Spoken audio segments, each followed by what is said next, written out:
Hi guys, here's your second honors topic for chapter 2. This deals with finding the relative minimums and relative maximums.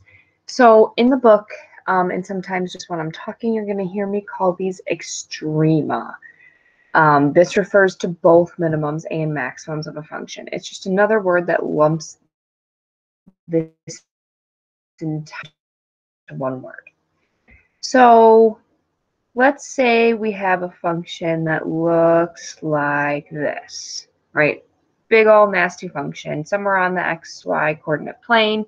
This is just how that function turns out. So in polynomial functions, this function is going to start increasing up to positive infinity. And because this arrow's here, it's going to decrease to negative infinity. So in no place or time will I be able to find the absolute highest point on this function, because it's going to just keep going up and up and up and up and up forever. Again, at no time will I be able to find the lowest point on this function, because it's going to keep decreasing forever and ever and ever and ever. So because of that statement, we instead find relative maximums and relative minimums, or extrema. I can never say this is the absolute minimum, and I can never say it's the absolute maximum. What I can say is, looking at this point specifically, the very top of this, if I cut off the rest of the graph and just said, look at everything in between where my fingers are, where that dot is the highest point to all of the points relatively around it. Let's look at this point. I put my pen on this graph. Look at everything in between my two fingers. That point is the lowest point of all the different points around it, or relatively to the points around it, it's the lowest point, or the minimum. Again, same thing for this point up here.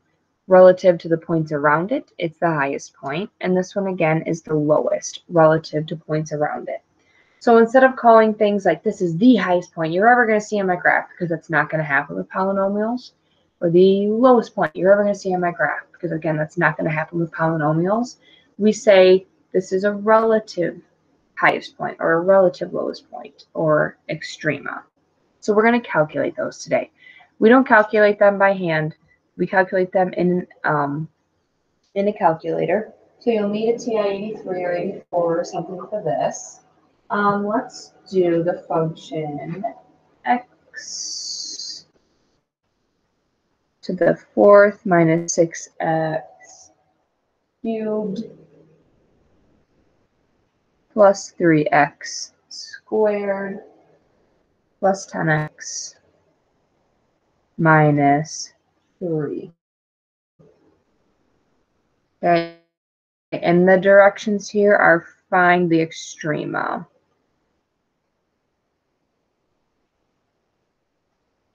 of the function.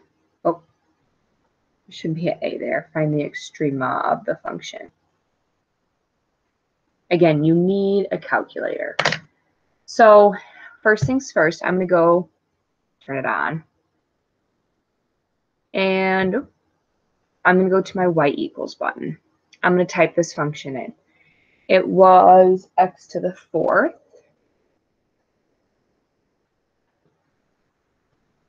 minus 3x cubed, no, minus 6x cubed, trying to remember it, plus 3x squared plus 10x minus 3. Right, that's the function I told you. That is the function I told you. All right, now we're going to go ahead and press graph. So currently on this graph, I'm a little bit zoomed in, so I'm not seeing the entire function whatsoever. So I'm going to hit zoom. You don't probably need to do this, but just in case you do, I'm going to show you how. I enter, and I enter one more time. Now I'm completely zoomed out. Let's see what's happening with this function.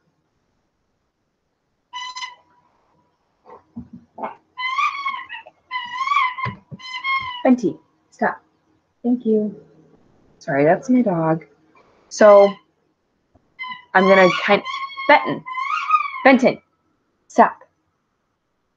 I'm going to draw out what I'm seeing on this function, okay? I'm seeing it come up, come down, and then go back up. Okay. This should do what you're seeing. Let me check this really quick because I didn't think this was going to happen. Oh, no stinking way. I said x to the 7th. Should be x to the 4th. I didn't think that was turning out how it should have. Okay, there we go. That looks a lot better. So if this is what you're seeing on your graph, this looks a lot better.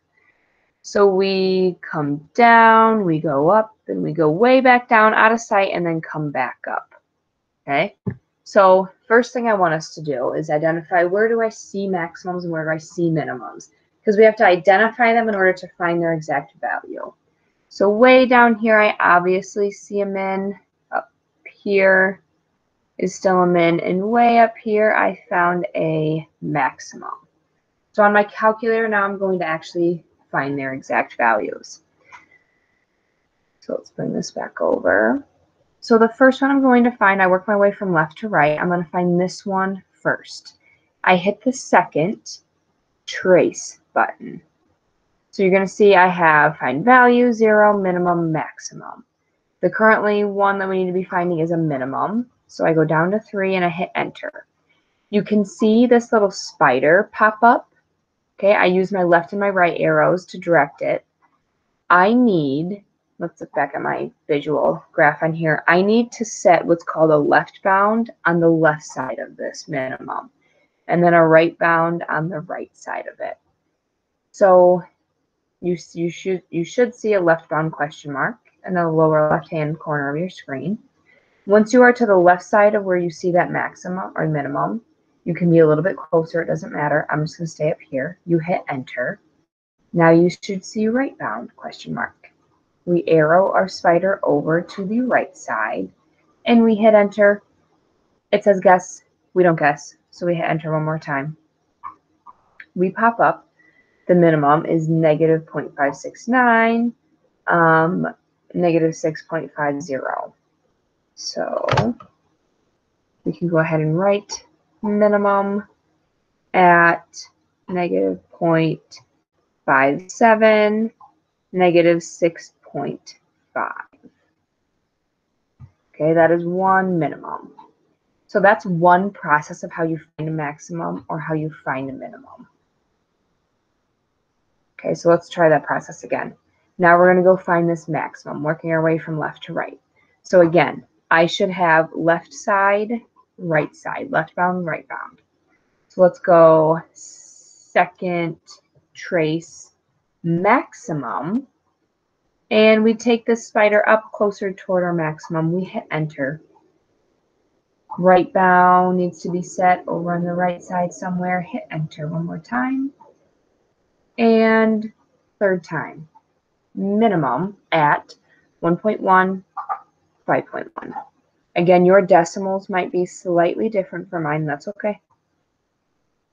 As long as the general, oh, I want 1 more. We don't need to do that. We don't need to put the 0 there. 1.1 and 5.1. Okay, I'm exiting this out. Sorry.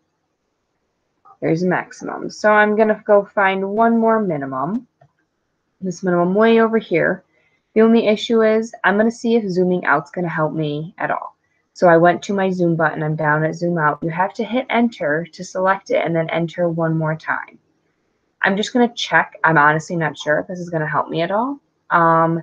It looks like it just made it a little bit more blurry for me, but I think I can still see it better to be able to find the minimum. So I'm going to second trace down to minimum, hit enter. And I see my spiders down the left side, right, because we need to have a left bound and a right bound at some point on there.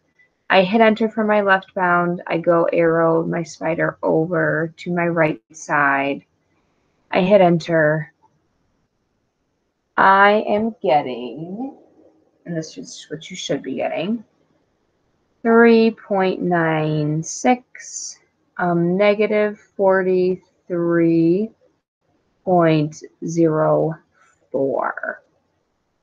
Okay, you could have stayed zoomed in, and you just would have had to check to see that you were making sure it went on the left and right side.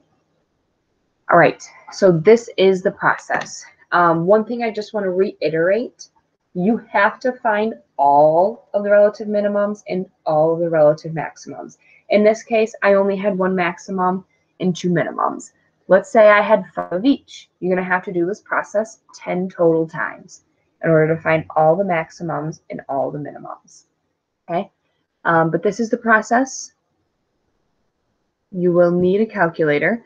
So if you don't have one at home, again, try either Googling it or Calculate 84 as a good source. Okay, thank you very much.